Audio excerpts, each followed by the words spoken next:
আপোনালোক সকলোকে স্বাগতম জনাইছো আৰু এই মুহূৰ্তত দিব বিচাৰিছো এটা অতিকে গুৰুত্বপূৰ্ণ খবৰ। কংগ্ৰেছে মহাপাপ কৰিছিল আৰু আজি শাস্তি পাইছে। 55 বছৰে পাপ কৰা কংগ্ৰেছক শাস্তি দিছে এতিয়া অসমৰ ৰাইজে। দুৰ্নীতি ভ্ৰষ্টাচাৰেৰে সমগ্ৰ দেশ দুৰ্বল কৰিলে কংগ্ৰেছে। কংগ্ৰেছক এনেদৰে এতিয়া উভতি ধৰিছে কেন্দ্ৰীয় মন্ত্ৰী তথা প্ৰাক্তন মুখ্যমন্ত্ৰী সৰ্বানন্দ সোণোৱালে। কংগ্ৰেছক কঠোৰ ভাষাৰে সমালোচনা কৰি সৰ্বানন্দ সোণোৱালে কৈছে যে কংগ্ৰেছে মহাপাপ কৰিছিল আৰু তাৰ ফল বা এতিয়া অসমৰ ৰাইজে কংগ্ৰেছক শাস্তি দিছে। আমি সবিস্তাৰে খবৰটো লৈ অহাৰ চেষ্টা কৰিম। কংগ্ৰেছে মহাপাপ কৰিছিল, আজি শাস্তি পাইছে। কংগ্ৰেছে আজি শাস্তি লাভ কৰিছে। আগতে মহাপাপ কৰিছিল কংগ্ৰেছে। 55 বছৰে পাপ কৰা কংগ্ৰেছক এতিয়া শাস্তি দিছে অসমৰ ৰাইজে। সৰ্বানন্দ সোণোৱাল গৰজি উঠিছে, অৰ্থাৎ কংগ্ৰেছৰ বিৰুদ্ধে ক্ৰোধ প্ৰকাশ কৰিছে। দুৰ্নীতি ভ্ৰষ্টাচাৰেৰে সমগ্ৰ দেশ দুৰ্বল কৰিলে কংগ্ৰেছে। দুখীয়াৰ ধন আত্মসাৎ কৰা কংগ্ৰেছে আৰু শাস্তি পাব। কংগ্ৰেছে আৰু অধিক শাস্তি লাভ কৰিব বুলি উল্লেখ কৰিছে।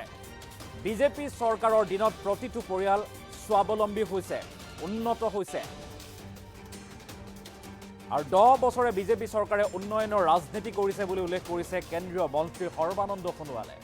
কেন্দ্ৰীয় মন্ত্ৰী সৰ্বানন্দ সোণোৱালে এনেদৰে কংগ্ৰেছক কঠোৰ ভাষাৰে সমালোচনা কৰিছে।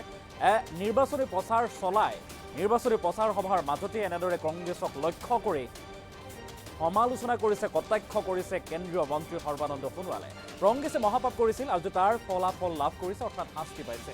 55 বছৰে পাপ কৰা কংগ্ৰেছক শাস্তি দিছে অসমৰ জনতাই, জনসাধাৰণে।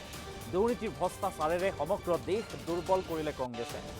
কেৱল মাত্ৰ দুৰ্নীতি চিনি পালে, ভ্ৰষ্টাচাৰ চিনি পালে কংগ্ৰেছে। দুখীয়াৰ ধন আত্মসাৎ কৰা কংগ্ৰেছে আৰু শাস্তি পাব। অসমৰ ৰাইজে সেই শাস্তি ইতিমধ্যে কংগ্ৰেছক দিছে, আৰু শাস্তি লাভ কৰিব কংগ্ৰেছে। বিজেপি চৰকাৰৰ দিনত প্ৰতিটো পৰিয়াল স্বাৱলম্বী হৈছে বুলি উল্লেখ কৰিছে এতিয়া কেন্দ্ৰীয় মন্ত্ৰী সৰ্বানন্দ সোণোৱালে। 10 বছৰে বিজেপি চৰকাৰে উন্নয়নৰ ৰাজনীতি কৰিছে, অৰ্থাৎ উন্নয়নৰ নৈ বৈ গৈছে বিজেপি চৰকাৰৰ দিনত। এনেদৰে এক মন্তব্য কৰিছে কেন্দ্ৰীয় মন্ত্ৰী সৰ্বানন্দ সোণোৱালে। মন্তব্য আছে, কি কৈছিল কংগ্ৰেছক উদ্দেশ্যি মন্তব্য আগবঢ়াইছে।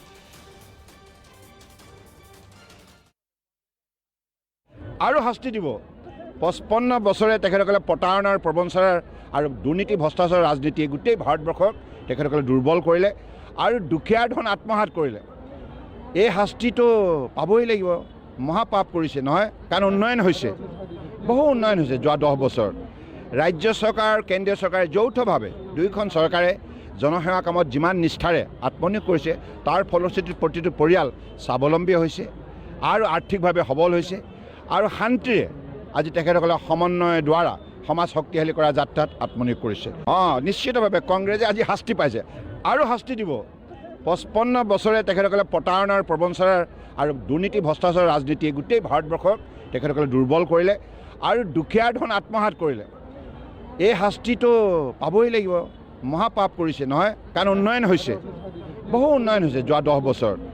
ৰাজ্য চৰকাৰ, কেন্দ্ৰীয় চৰকাৰে যৌথভাৱে দুয়োখন চৰকাৰে জনসেৱা কামত যিমান নিষ্ঠাৰে আত্মনিয়োগ কৰিছে, তাৰ ফলশ্ৰুতিত প্ৰতিটো পৰিয়াল স্বাৱলম্বী হৈছে আৰু আৰ্থিকভাৱে সবল হৈছে আৰু শান্তিৰে আজি তেখেতসকলে সমন্বয়ৰ দ্বাৰা সমাজ শক্তিশালী কৰা যাত্ৰাত আত্মনিয়োগ কৰিছে। নিশ্চিতভাৱে কংগ্ৰেছে আজি শাস্তি পাইছে, আৰু শাস্তি দিব। 55 বছৰে তেখেতসকলে প্ৰতাৰণাৰ প্ৰবঞ্চনাৰ আৰু দুৰ্নীতি ভ্ৰষ্টাচাৰৰ ৰাজনীতিয়ে গোটেই ভাৰতবৰ্ষক তেখেতসকলে দুৰ্বল কৰিলে আৰু দুখীয়াৰ ধন আত্মসাৎ কৰিলে।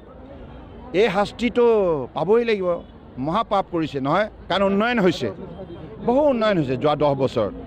ৰাজ্য চৰকাৰ, কেন্দ্ৰীয় চৰকাৰে যৌথভাৱে দুয়োখন চৰকাৰে জনসেৱা কামত যিমান নিষ্ঠাৰে আত্মনিয়োগ কৰিছে, তাৰ ফলশ্ৰুতিত প্ৰতিটো পৰিয়াল স্বাৱলম্বী হৈছে আৰু আৰ্থিকভাৱে সবল হৈছে আৰু শান্তিৰে আজি তেখেতসকলে সমন্বয়ৰ দ্বাৰা সমাজ শক্তিশালী কৰা যাত্ৰাত আত্মনিয়োগ কৰিছে।